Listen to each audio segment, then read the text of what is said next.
अरे कायर है इस देश का प्रधानमंत्री। लगा दो केस मुझ पर, लगा दो केस मुझ पर, जेल ले जाओ मुझे भी, लेकिन सच्चाई ये है कि इस देश का प्रधानमंत्री कायर है। ज्योतिरादित्य सिंधिया को बीच सड़क चुनौती देने वाले, और यहाँ खड़े होकर मैं भी इस 30 मिनट के भाषण में 10 मिनट प्रधानमंत्री जी की आलोचना कर सकती हूँ। 10 मिनट के लिए मैं ये कह सकती हूँ कि कितनी घोषणाएं, नकली घोषणाएं की, कितने घोटाले किए, कितने नाटक करते हैं शिवराज जी। और मैं 10 मिनट के लिए सिंधिया जी के बारे में भी बोल सकती हूँ कि किस तरह से अचानक उनकी विचारधारा ही पलट गई। कांग्रेस की महासचिव प्रियंका गांधी वाड्रा मध्य प्रदेश में अब अपना जलवा दिखाती हुई नजर आ रही है। नमस्कार, मैं नाज़मीन खान और आप देख रहे हैं SPN 9 न्यूज। मध्य प्रदेश में विधानसभा चुनाव होना है। तारीखों का बेशक ऐलान ना किया गया हो, लेकिन कांग्रेस की महासचिव प्रियंका गांधी वाड्रा चुनावी मैदान में उतर चुकी हैं। चुनावी बिगुल बजाते हुए ज्योतिरादित्य सिंधिया के गढ़ में ज्योतिरादित्य सिंधिया को चुनौती देती हुई नजर आ रही हैं। ज्योतिरादित्य सिंधिया के खिलाफ चुनावी मैदान में उतरते हुए कमलनाथ का बखूबी हाथ बताती हुई दिखाई दे रही हैं। ज्योतिरादित्य सिंधिया की बात करें, जो कांग्रेस का दामन छोड़ भारतीय जनता पार्टी का दामन थाम चुके हैं और एक केंद्रीय मंत्री बन चुके हैं। उनको भारतीय जनता पार्टी में PM चेहरे के रूप में अभी तक नहीं उतारा गया है और ना ही चुनाव प्रचार किए जा रहे हैं। लेकिन यहाँ पर प्रियंका गांधी वाड्रा की बात कही जाए तो मध्य प्रदेश में 2 बार चुनावी रैलियां कर चुके हैं और सीधे तौर पर एक बार तो ग्वालियर भी पहुंच चुके हैं, जहां पर ज्योतिरादित्य सिंधिया को चुनौती देती हुई नजर आती हैं। मध्य प्रदेश के चुनाव से पहले कर्नाटक के चुनाव की बात कही जाए तो वहां भी प्रियंका गांधी वाड्रा बखूबी अपना दमखम दिखाती हुई नजर आई थी। प्रियंका गांधी वाड्रा ने जिस तरीके से जमीनी स्तर से जुड़ते हुए जमीनी लोगों से मुलाकात की, उनकी समस्याओं को सुना, उसी बिना पर कर्नाटक में बहुमत के साथ कांग्रेस की जीत हुई और वही जीत का दावा प्रियंका गांधी वाड्रा अब अपने और राज्यों में करती हुई नजर आ रही है। आपको बता दें, प्रियंका गांधी वाड्रा सीधे तौर पर यहाँ पर भारतीय जनता पार्टी को चुनौती देती हुई नजर आ रही हैं। सिर्फ भारतीय जनता पार्टी को चुनौती देते हुए सिर्फ यहाँ पर एक नाम सामने नहीं आता है, बल्कि पूरी मोदी सरकार को घेरती हुई नजर आती हैं। ज्योतिरादित्य सिंधिया पर पलटवार करती हुई दिखाई देती हैं।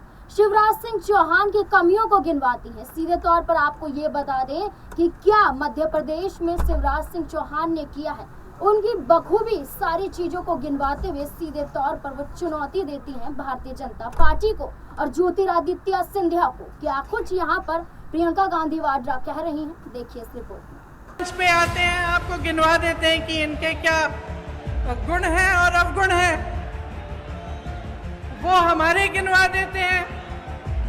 और मुझे अक्सर लगता है कि इस बीच जो जनता के असली मुद्दे हैं वो डूब जाते हैं। आजकल शोहरत, बड़े बड़े बिजनेस वालों को देश की संपत्ति सौंपने की राजनीति, अहंकार की राजनीति चलती है। मैं भी जब यूपी गई तो मेरे साथियों ने बोला, दीदी बड़ी गाड़ी में बैठो। मैंने कहा क्यों? कहते भोकाल होना चाहिए। तो आजकल भोकाल की राजनीति है, शान शोहरत की राजनीति है और कहीं पे बीच में जो जनता की समस्याएं हैं, जो सत्य है इस देश का, वो डूब रहा है। यहाँ खड़े होकर ये कहना बहुत आसान है, दूसरों की आलोचना करना बहुत आसान है।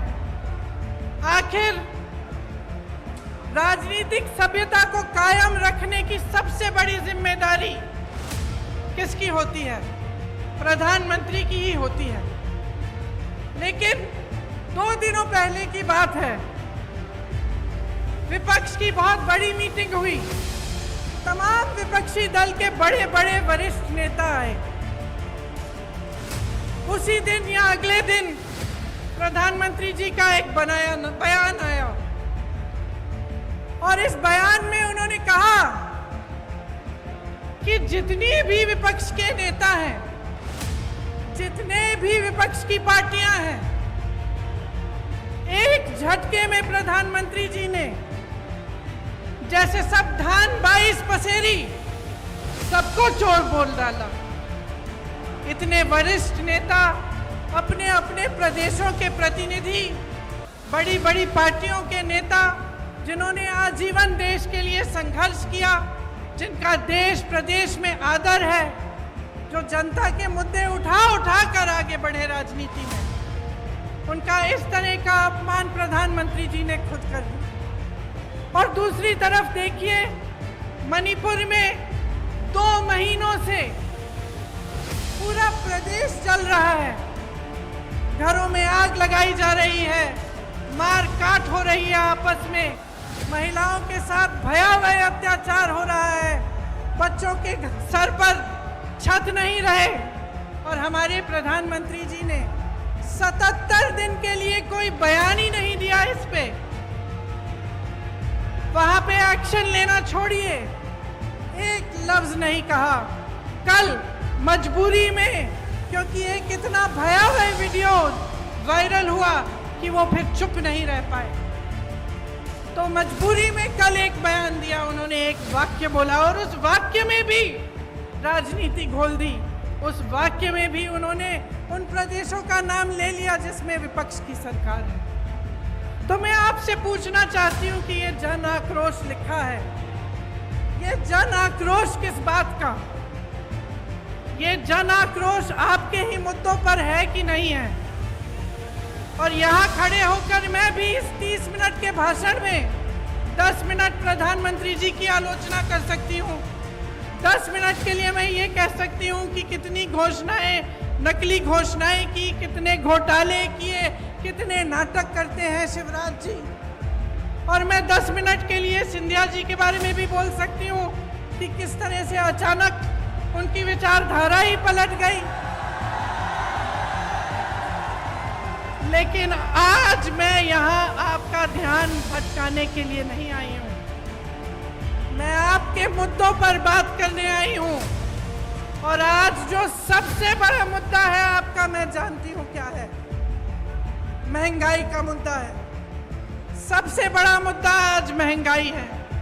और मैं सिर्फ सब्जी, फल, आटा, गेहूं, इस सब की मैं महंगाई नहीं कह रही हूँ।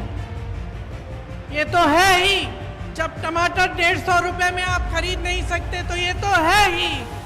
लेकिन इस महंगाई से किस तरह आपकी कमर तोड़ी जा रही है उसकी बात कर रही हूँ। मैं वो बात कर रही हूँ कि जब घर में इतनी बारिश हो रही है, आजकल छत से कुछ पानी गिर रहा है, आपको मरम्मत करवानी है, वो मरम्मत महंगी हो गई है। आपको किसी के घर जाना है, कुछ ले जाना है उनके लिए, वो खरीदना मुश्किल हो गया है। आपके बच्चों की फीस भरना मुश्किल हो गया है। इतनी बारिश में जो बच्चे स्कूल पाठशाला तक जा रहे हैं, उनके लिए छाता खरीदना मुश्किल हो गया है। आपके पूरे जीवन पर एक बहुत बड़ा बोझ बन गई है ये महंगाई।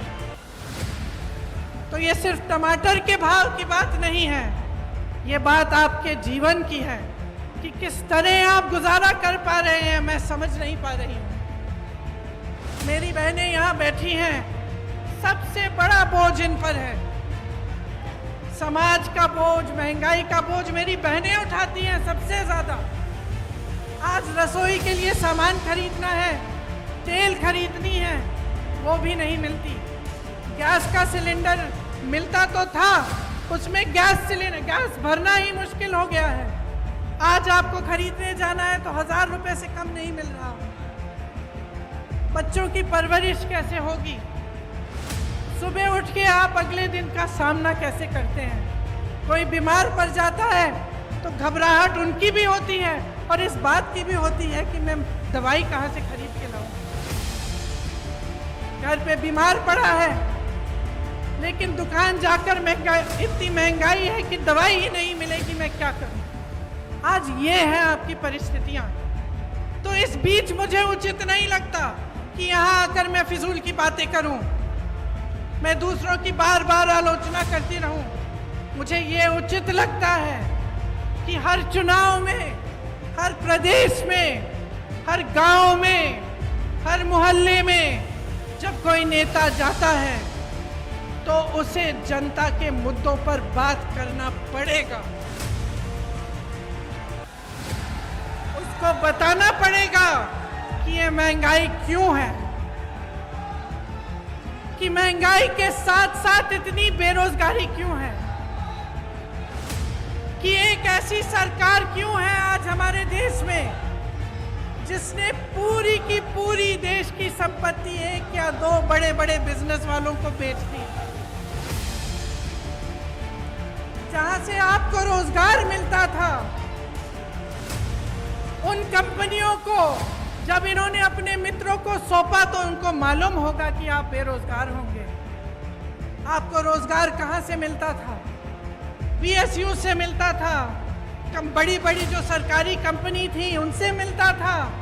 आपको रोजगार खेती की कमाई से मिलता था, आपको रोजगार सेना से मिलता था, आपको रोजगार छोटे छोटे व्यापार से मिलता था। आज परिस्थितियां क्या हैं? जो बड़ी बड़ी कंपनियां हैं वो तो सारी सौंप दी इन्होंने अपने दोस्तों को। सेना की भर्ती का क्या किया अग्निवीर का आप जानते हैं।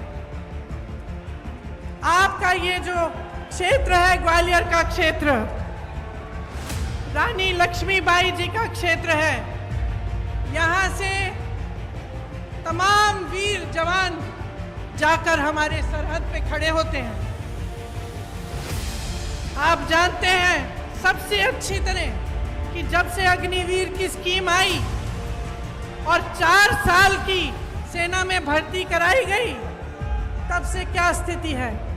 मैं कुछ हरियाणा के नौजवानों से मिली, उन्होंने मुझे बताया कि ट्रेनिंग से ही लोग वापस जा रहे हैं घर।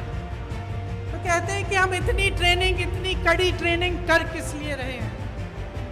हम इतनी कड़ी ट्रेनिंग इसलिए कर रहे हैं कि 4 साल बाद हम बेरोजगार होकर वापस आ जाएं। जैसे कि आपने प्रियंका गांधी वाड्रा को सुना, सीधे तौर पर उन्होंने कहा है कि राजनीतिक पार्टियों का मकसद क्या है, एक दूसरे पर आरोप प्रत्यारोप करना। लेकिन इससे अलग हटकर अगर बात कही जाए तो जनता के मुद्दे ऐसे हैं जिन पर राजनीतिक पार्टियों को सोचना चाहिए। जिनको यहाँ पर चुनावी मैदान में उतरना है तो उन जनता की समस्याओं को समझना चाहिए। इसी बात को लेकर ज्योतिरादित्य सिंधिया के गढ़ में चुनौती देती हुई नजर आई। सिंधिया के गढ़ में भारतीय जनता पार्टी की कमियों को गिनवाती हुई नजर आई। सिंधिया के गढ़ में सिंधिया की ही इन मुश्किलों को खड़ी करती हुई दिखाई दी। लेकिन यहाँ पर ज्योतिरादित्य सिंधिया की बात करें तो ज्योतिरादित्य सिंधिया ने जब से भारतीय जनता पार्टी का दामन थामा है, जब से सिर्फ और सिर्फ एक ही बात को बोलते हुए नजर आते हैं, और वो बात सीधे तौर पर यहाँ पर होती है कि अगर हमें कांग्रेस की बुराई करनी है तभी भारतीय जनता पार्टी में हम मजबूती के साथ आगे बढ़ पाएंगे। और वही बात यहाँ पर ज्योतिरादित्य सिंधिया कर रहे हैं। ज्योतिरादित्य सिंधिया को अभी तक यहाँ पर कोई बड़ी जिम्मेदारी नहीं सौंपी जा रही है, लेकिन ज्योतिरादित्य सिंधिया बिना जिम्मेदारी के भी यहाँ पर भारतीय जनता पार्टी का बचाव करते हुए दिखाई देते हैं। क्या कुछ यहाँ पर ज्योतिरादित्य सिंधिया कह रहे हैं, देखिए इस रिपोर्ट में। आपने ही चेंज कराया, मुझे कान खोल के सुन लो, सत्य सुन लो, आपने ही चेंज कराया। जिस अब मेरा मुंह मत खुलवाना। सभापति महोदय, और मुझे आश्चर्य भी हुआ, हमारी कोशिश रहती है कि इस संसद में कभी भी व्यक्तिगत आक्षेप, हम एक दूसरे के साथ सहमत न हो, हम एक दूसरे की नीतियों पर, हमारी नीयत पर कटाक्ष जरूर करें, पर व्यक्तिगत आरोप कभी नहीं होना चाहिए। और जो आरोप इस हाउस में किया गया कल, सभापति महोदय, मुझे आश्चर्य भी हुआ और दुख भी हुआ जब राहुल गांधी जी ने सदन में कहा कि प्रधानमंत्री के लिए मणिपुर हिंदुस्तान का भाग नहीं। मैं बताना चाहता हूं आपको सभापति महोदय कि जिस प्रधानमंत्री ने उत्तर पूर्वी राज्य को विश्व के साथ जोड़ा है, जिस प्रधानमंत्री का उत्तर पूर्वी क्षेत्र के साथ दिल का रिश्ता है, जिस प्रधानमंत्री ने भारत के दुश्मनों को उत्तर पूर्वी राज्य से खदेड़ खदेड़ कर बाहर कर दिया हो, जिस प्रधानमंत्री के रोम रोम में भारत माता बसती हो, जिस प्रधानमंत्री ने भारत कश्मीर को भारत के अभिन्न अंग बनाने के लिए अनुच्छेद 370 रद्द किया हो, श्यामा प्रसाद मुखर्जी के सपने को एक विधान, एक प्रधान और एक निशान को साबित किया हो। मैं बताना चाहता हूं विपक्ष को, सभापति महोदय, कि भारत को अलग अलग टुकड़ों में देखने की विचारधारा आपकी है, हमारी नहीं। हमारे सभापति महोदय, बैठो बैठो बैठो, आराम से बैठो। आपने ही चेंज कराया, मुझे कान खोल के सुन लो, सत्य सुन लो, आपने ही चेंज कराया। अब मेरा मुंह मत खुलवाना। जैसे कि आपने भरी संसद में देखा, ज्योतिरादित्य सिंधिया कैसे कहते हैं कि आपकी बदौलत मुझे बदलना पड़ा, ये बदलाव आपकी वजह से आया। सीधे तौर पर कांग्रेस पर निशाना साधते हुए नजर आए, लेकिन निशाना जिस तरीके से साधते हुए नजर आ रहे थे, इसमें बात साबित हो जाती है कि यहाँ पर ज्योतिरादित्य सिंधिया क्या वाकई यहाँ पर भारतीय जनता पार्टी में मजबूती के साथ उभर रहे हैं, या फिर भारतीय जनता पार्टी में शामिल होने के बाद उनकी मुश्किलें और भी ज्यादा बढ़ गई हैं। क्योंकि जिस तरीके से ज्योतिरादित्य सिंधिया यहाँ पर एक मध्य प्रदेश में राजघराने से आते हैं, महाराजा कहे जाते हैं, उन महाराजा के घर में अगर प्रियंका गांधी वाड्रा निडर होकर भारतीय जनता पार्टी को और खुद ज्योतिरादित्य सिंधिया को चुनौती देती हुई नजर आती हैं, तो ऐसे में सीधे तौर पर देखा जाए तो ज्योतिरादित्य सिंधिया को इस बात का अंदाजा तो हो चुका है कि अगर मुझे भारतीय जनता पार्टी में टिकना है और कांग्रेस को चुनौती देना है तो प्रियंका गांधी वाड्रा के खिलाफ कदम उठाना पड़ेगा। और वो कदम उठाया जाता है प्रियंका गांधी वाड्रा पर एफआईआर कर। एफआईआर इस तरीके से होती है कि जब कर्नाटक में प्रियंका गांधी वाड्रा भारतीय जनता पार्टी के भ्रष्टाचारों की पोल खोलती है, तब वहां पर 40% कमीशन की बात कही जाती है। वो कमीशन होता है कि आपकी पार्टी में आएंगे तो हम पैसा लेंगे। सीधे तौर पर देखा जाए तो भारतीय जनता पार्टी यहाँ पर नेता, सांसदों, विधायकों को अपनी पार्टी में लाती है, पैसा लेती है, घूस खाती है। ये भ्रष्टाचार सीधे तौर पर देखा जाता है, और वही भ्रष्टाचार मध्य प्रदेश में भी देखा जा रहा है। किस बिना पर प्रियंका गांधी वाड्रा पर एफआईआर दर्ज की गई है, देखिए इस रिपोर्ट में। विधानसभा चुनाव से पहले एक चिट्ठी को लेकर मध्य प्रदेश में सत्तारूढ़ भारतीय जनता पार्टी और कांग्रेस एक दूसरे पर आरोप प्रत्यारोप लगा रही है। दरअसल ठेकेदारों के एक संगठन ने जबलपुर हाईकोर्ट को चिट्ठी लिखकर आरोप लगाया कि उन्हें 50% कमीशन देने पर पेमेंट मिलता है। कांग्रेस के राष्ट्रीय महासचिव प्रियंका गांधी ने इस मामले में ट्वीट कर राज्य सरकार पर गंभीर आरोप लगाए और कहा कि राज्य में 50% कमीशन वाली सरकार चल रही है। इस बीच भोपाल पुलिस ने प्रियंका को नोटिस भेज दिया। बीजेपी ने प्रियंका गांधी के आरोपों को झूठा बताया और कांग्रेस नेताओं के खिलाफ 41 जिलों में एफआईआर दर्ज करवाई। इस एफआईआर में प्रियंका गांधी के अलावा पूर्व मुख्यमंत्री कमलनाथ, कांग्रेस नेता अरुण यादव, कांग्रेस महासचिव जयराम रमेश और शोभा झा के नाम शामिल हैं। बता दें कि प्रियंका गांधी ने ट्विटर पर एक अखबार की खबर पोस्ट करते हुए लिखा था, मध्य प्रदेश में ठेकेदारों के संघ ने हाईकोर्ट के मुख्य न्यायाधीश को पत्र लिखकर शिकायत की है कि प्रदेश में 50% कमीशन देने पर भी भुगतान मिलता है। कर्नाटक में भ्रष्ट बीजेपी सरकार 40% कमीशन की वसूली करती थी। मध्य प्रदेश में बीजेपी भ्रष्टाचार का अपना ही रिकॉर्ड तोड़कर आगे निकल गई। कर्नाटक की जनता ने 40% कमीशन वाली सरकार को बाहर किया। अब मध्य प्रदेश की जनता 50% कमीशन वाली भाजपा सरकार को सत्ता से हटाएगी। जैसे कि आप यहाँ पर देख रहे हैं, सीधे तौर पर एक बात कही जाए तो यहाँ पर प्रियंका गांधी वाड्रा ने मध्य प्रदेश में एक ट्वीट किया। ये ट्वीट आपको स्क्रीन पर भी दिखाई दे जाएगा। जिस तरीके से प्रियंका गांधी वाड्रा ने ट्वीट किया, उस ट्वीट में सिर्फ इतना ही था कि 50% कमीशन मध्य प्रदेश में शिवराज सिंह चौहान की देखी जा रही है। शिवराज सिंह चौहान यहाँ पर भ्रष्टाचार फैला रहे हैं और 50% कमीशन पर चल रहे हैं। यही बात भारतीय जनता पार्टी को बुरी लग जाती है और इसी बिना पर कांग्रेस के खिलाफ, प्रियंका गांधी वाड्रा के खिलाफ, कमलनाथ के खिलाफ और यहाँ पर जो ट्वीट किया गया उसके बिना पर यहाँ पर उनके खिलाफ एफआईआर दर्ज कर दी जाती है, ताकि यहाँ पर एफआईआर दर्ज हो, प्रियंका गांधी के खिलाफ कार्रवाई हो और प्रियंका गांधी वाड्रा कहीं ना कहीं सलाखों के पीछे चली जाए। क्योंकि भारतीय जनता पार्टी का एजेंडा यही है कि यहाँ पर एक ऐसा कदम उठाया जाए जिससे कांग्रेस और भी पीछे हो जाए। जैसे राहुल गांधी पर मानहानि का केस दर्ज किया गया था। लेकिन अब एक बात यहाँ पर सामने आती है कि जब यहाँ पर प्रियंका गांधी वाड्रा ने कमीशन को लेकर सच्चाई बताई तो यहाँ पर ज्योतिरादित्य सिंधिया को मिर्ची लगती हुई दिखाई दी। अपनी ही पार्टी का बचाव करना जरूरी हो जाता है, क्योंकि इस वक्त आपको बता दें कि चुनावी मैदान में जब उतर रहे हैं उससे पहले तो यहाँ पर ज्योतिरादित्य सिंधिया ने कांग्रेस को लेकर कोई भी शब्दों का इस्तेमाल नहीं किया। लेकिन वाकई अब यहाँ पर देखा जाए तो ज्योतिरादित्य सिंधिया के शब्द निकल रहे हैं और कांग्रेस के खिलाफ भड़कते हुए दिखाई देते हैं।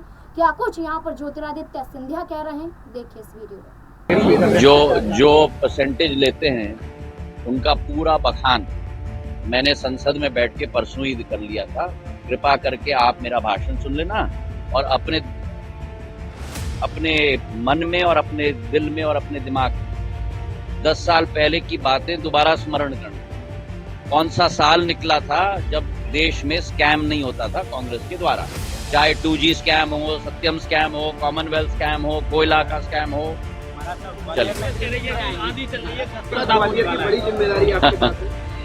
मैं तो ये कहूंगा कि मुंगेरीलाल के हसीन सपने उनको सलाम। लेकिन आपको बता दें कि कांग्रेस में लोग कम नहीं हैं। प्रियंका गांधी वाड्रा यहाँ पर जब उनके खिलाफ FIR दर्ज की गई तो कई कांग्रेसी यहाँ पर समर्थन में उतरे।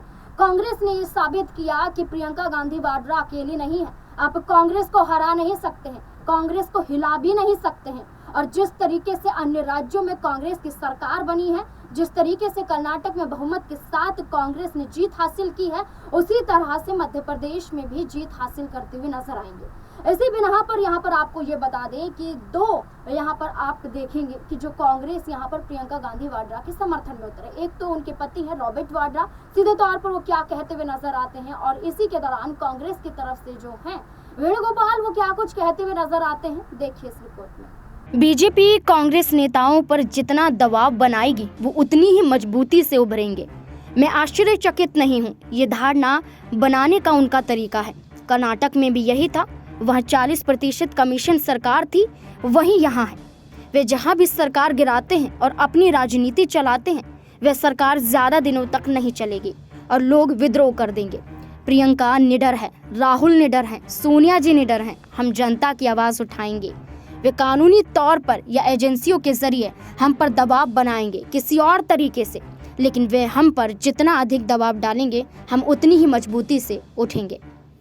जिस तरीके से प्रियंका गांधी वाड्रा को ये कहा जा रहा है कि आप उनको कमजोर मत समझिए, वो आज भी वही मजबूती के साथ उभर रही हैं और आज वही ताकत है कांग्रेस की जो मध्य प्रदेश में चुनावी मैदान में उतरते हुए भारतीय जनता पार्टी को चुनौती देती हुई नजर आएंगे। इसी को लेकर यहाँ पर प्रियंका गांधी वाड्रा भी यहाँ पर भारतीय जनता पार्टी की कई और कमियों को गिनवाती हुई नजर आती है। क्या कुछ कह रही है, देखिए इस रिपोर्ट में। लेकिन मैं जानती हूं कि सबसे ज्यादा विवेक जनता में होता है, सबसे ज्यादा। और मेरी समझ यह है कि जनता कभी गलत निर्णय नहीं लेती। जो भी निर्णय है उसका आदर लोकतंत्र को करना पड़ता है। तो अब समय आ गया है कि आप अपने लिए, अपने भविष्य के लिए एक बहुत बड़ा निर्णय करने वाले हैं। यह निर्णय क्या है कि अगले 5 सालों में क्या आप यही चाहते हैं जो आपने पिछले 5 सालों में देखा? और इस विषय में मैं आपसे पूछना चाहती हूं, मेरे नौजवान भाई बहन, बताइए आप में से कितनों को रोजगार मिला है?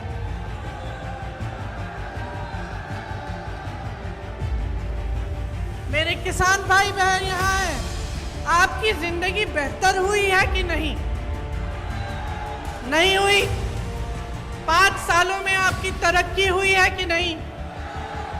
यहाँ व्यापारी होंगे, छोटे दुकानदार वाले भी होंगे, रेहड़ी पटरी वाले भी होंगे। क्या आपके जीवन में तरक्की आई है कि नहीं? आप कितनी मेहनत से कमाते हैं, कुछ नहीं बचता आपके पास। और जो आप पर सत्ता है, जो जिनके पास सत्ता है, जो आप पर राज कर रहे हैं, आलस के बावजूद घोटाले पे घोटाले कर करके कमा रहे हैं। बड़े बड़े आलीशान महल हैं उनके, बड़े बड़े बिजनेस वालों के साथ घूमते फिरते हैं। लेकिन आपके पॉकेट में, आपके जेब में एक पाई नहीं बचती। आज ये अभाव है तो इसलिए है क्योंकि आप जागरूक नहीं बने। मैं आप ही को दोषी ठहराऊंगी कि आपकी जागरूकता में कमी है। आप नेताओं से सही सवाल कर नहीं रहे हैं। आप नेताओं से पूछिए कि इतने घोटाले क्यों हो रहे हैं, कि आपने 22,000 घोषणाएं की, उसमें से क्या आपने 2,000 भी पूरी की? आप क्यों नहीं पूछ रहे हैं कि ये 20-25 घोटाले, इनकी जो लिस्ट है ये हर रोज बढ़ती कैसी चली जा रही है? आप ये नहीं पूछते कि आपके लिए इतनी महंगाई और इस देश के जो बड़े बड़े उद्योगपति हैं, जिनको इन सरकारों ने आपकी संपत्ति दे दी है, उनकी कितनी कमाई है? मैं बताती हूँ। 1600 करोड़ रुपए एक उद्योगपति एक दिन में कमा रहा है, जिसको इस देश की संपत्ति दे चुके हैं। 1600 करोड़ रुपए एक दिन में, और इस देश का किसान एक दिन में 27 रुपए नहीं कमा पा रहा। तो आज मैं आपसे पूछना चाहती हूं, बदलाव चाहते हो कि नहीं चाहते हो? आप एक ईमानदार सरकार चाहते हो कि नहीं चाहते हो? आप इस सरकार को हटाकर एक ऐसी सरकार बनाना चाहते हो जो आपके लिए दिन रात एक करके काम करे कि नहीं? आज 1600 युवा बेरोजगार हैं प्रदेश में। 1600 युवा आत्महत्या कर रहे हैं बेरोजगारी की वजह से। युवा जो होता है वो आशा रखता है, महत्वाकांक्षाएं होती हैं उसकी, माँ बाप के लिए कुछ करेगा, कमाएगा, घर में जो बच्चे हैं उसकी परवरिश करेगा। आज वो सारे सपने तोड़ दिए हैं। क्या आप ऐसी सरकार चाहते हैं जो रोजगार दिलवाए, जो आपको मजबूत बनाए, जो मध्य प्रदेश के नौजवानों को अपने पैरों पे खड़ा करे कि नहीं? मैंने उत्तर प्रदेश में एक नौजवान से पूछा कि बेटा, ये जो राशन की बोरी तुम्हें दी जाती है, तुम्हें ये चाहिए कि तुम्हें नौकरी चाहिए? मैं सबसे पूछती थी, एक ऐसा नौजवान नहीं था जिसने कहा मुझे राशन की बोरी दो। एक नहीं था। जितने भी नौजवान थे, चाहे जितने गरीब हों, चाहे छोटे छोटे से घर में रहते हों, वो सब कहते थे हमें रोजगार चाहिए, हमें नौकरी चाहिए, हम अपने पैरों पे खड़े होकर अपने परिवार के लिए खुद कमाना चाहते हैं। और इस सरकार ने आपको निर्भर बनाने का काम किया है। आपको राशन पर निर्भर करेंगे या आपको अपनी फालतू की स्कीमों पर निर्भर करेंगे जिसमें आपको कुछ मिलता भी नहीं है, लेकिन आपको रोजगार नहीं दिलवाएंगे, आपको अपने पैरों पर खड़े होने का काम नहीं करने देंगे। इसीलिए कांग्रेस जो है वो आपके लिए कुछ वादे, कुछ गारंटी लाई है। जब मैं कहती हूं कि कांग्रेस गारंटी देगी, तो मैं इस आधार पर कहती हूं कि हमारी जहां जहां सरकारें हैं, वहां हमने जो गारंटी दी वो निभाई जा रही है।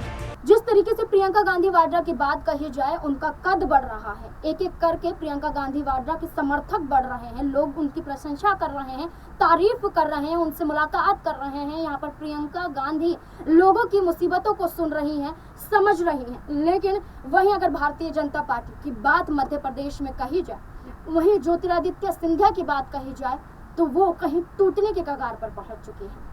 ज्योतिरादित्य सिंधिया के समर्थक यहां से गायब होते हुए नजर आ रहे हैं, भारतीय जनता पार्टी का दामन छोड़ते हुए नजर आ रहे हैं। क्या कुछ यहां पर देखा जाता है, देखिए इस रिपोर्ट में। केंद्रीय मंत्री ज्योतिरादित्य सिंधिया के करीबी नेताओं का बीजेपी पलायन जारी है। नीमच के वरिष्ठ नेता और सिंधिया के करीबी समंदर पटेल ने कांग्रेस का दामन थाम लिया। पिछले 2 महीने में मध्य प्रदेश के अलग अलग इलाकों से सिंधिया के 7 करीबी नेताओं ने बीजेपी का साथ छोड़ दिया। सिंधिया के जिन समर्थकों ने बीजेपी छोड़ कांग्रेस का दामन थामा है, उनमें अधिकांश ग्वालियर चंबल संभाग के हैं। ग्वालियर चंबल संभाग सिंधिया राजघराने का राजनीतिक गढ़ माना जाता है। सिंधिया के सभी करीबियों को सीधे कमलनाथ ने कांग्रेस में शामिल करवाया है। चुनावी साल में सिंधिया समर्थकों के बीजेपी से रुखसती के कई सवाल खड़े किए गए हैं। सियासी गलियारों में सवाल पूछा जा रहा है कि सिंधिया अपने लोगों को क्यों नहीं रोक पा रहे हैं। जिस तरीके से यहाँ पर ज्योतिरादित्य सिंधिया के पाले से लोग जा रहे हैं और कांग्रेस के दामन थामते हुए नजर आ रहे हैं, और प्रियंका गांधी वाड्रा का जो मजबूती के साथ मध्य प्रदेश में पहुंचना है और सीधे तौर पर चुनौती देना है, ये चुनौती दिखाता है कि आज भी महिलाओं के मुद्दों को उठाते हुए चुनावी मैदान में अगर उतरना है तो उन महिलाओं के मुद्दों की समस्याओं को सुलझाना भी है, समझना भी है, ना कि स्मृति ईरानी की तरह महिलाओं का कार्ड खेलकर सिर्फ महिलाओं को छोड़ देना है। पहलवानों की बात नहीं सुनी जाती है, मणिपुर की महिलाओं की बात नहीं सुनी जाती है, अमेठी की महिलाओं की बात नहीं सुनी जाती है, वायनाड की महिलाओं की बात नहीं सुनी जाती है। तो ऐसे में प्रियंका गांधी वाड्रा की बात कही जाए तो वो तमाम तरीके से उन महिलाओं से मुलाकात भी करती है, सीधे तौर पर भारतीय जनता पार्टी को ललकारती हुई भी नजर आती है, जिसके बिना पर आज हम ये कह सकते हैं कि जो खूब लड़ी मर्दानी वो प्रियंका गांधी वाड्रा है, क्योंकि आज जो मैदान में खड़ी हैं और जो लड़ाई लड़ रही हैं वो प्रियंका गांधी वाड्रा हैं, जो आज भी बीजेपी की आंख से आंख मिलाकर देखती हुई नजर आती हैं, जो आज भी बिना गिरफ्तारी के डर से निडर अपने शब्दों का इस्तेमाल करती हैं, जो आज भी खुली चुनौती यहाँ पर ज्योतिरादित्य सिंधिया को नहीं बल्कि देश के प्रधानमंत्री को देने भर में यहाँ पर अपने आप को सक्षम समझती हैं। आज भी मध्य प्रदेश में विधानसभा चुनाव से पहले ज्योतिरादित्य सिंधिया के खिलाफ, शिवराज सिंह चौहान के खिलाफ, पूरी भारतीय जनता पार्टी के खिलाफ यहाँ पर मजबूती के साथ खड़ी है वही प्रियंका गांधी वाड्रा, और वही उनकी लड़ाई यहाँ पर विधानसभा चुनाव में जीत भी हासिल करवा सकती है। अब इस मुद्दे को लेकर आपकी क्या राय बनती है, इस रिपोर्ट को लेकर आपकी क्या सोच है कि क्या वाकई प्रियंका गांधी वाड्रा ज्योतिरादित्य सिंधिया को हरा पाएगी, मध्य प्रदेश में कांग्रेस की बहुमत के साथ जीत होती हुई नजर आएगी? क्या है आपकी राय? कमेंट बॉक्स में जरूर बताएं। धन्यवाद।